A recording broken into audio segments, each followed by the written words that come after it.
Quelqu'un de plus ou moins neutre. C'est le secrétaire de la Fondation. À la suite des incidents malheureux survenus le samedi 23 mars 2013 et qui nous ont tant choqués et meurtris, notons avec amertume l'incursion menée dans la ville de Lubumbashi par un groupe d'activistes armés qui avaient auparavant endeuillé les territoires de Bukama, Malembankulu, Manono, Mitoaba, Kasenga, Kilwa, Poeto, Lubudi et Kipushi.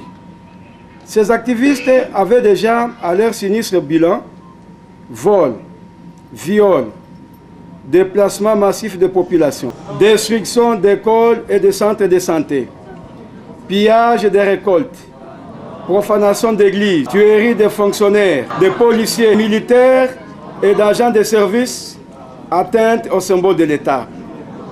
Ils ont enrôlé des enfants dans des groupes armés, les ont drogués et poussés au crime.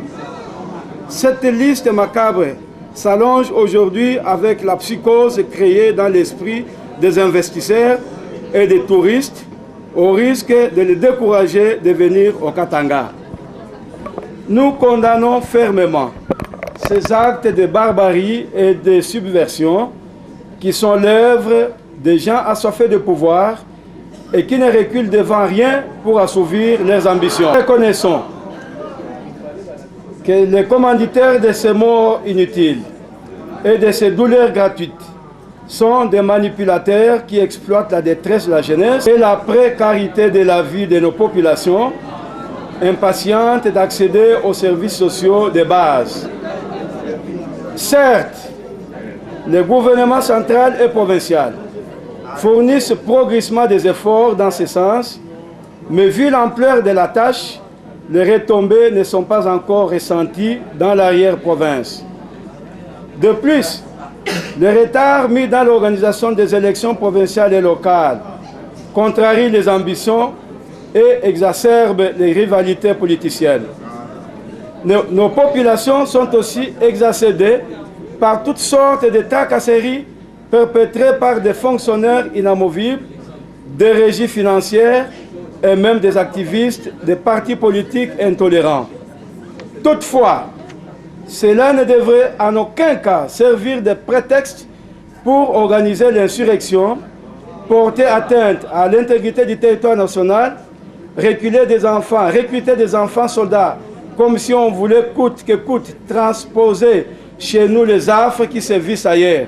Nous lançons un appel pathétique à tous nos jeunes de ne plus écouter des frères égarés qui font du chantage au président de la République, sacrifient la vie de nos enfants sur l'autel de leurs ambitions meurtrières et font fuir les investisseurs venus contribuer au développement socio-économique du Katanga.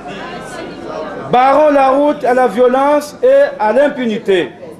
Dénonçons les fauteurs de troubles et les seigneurs de guerre.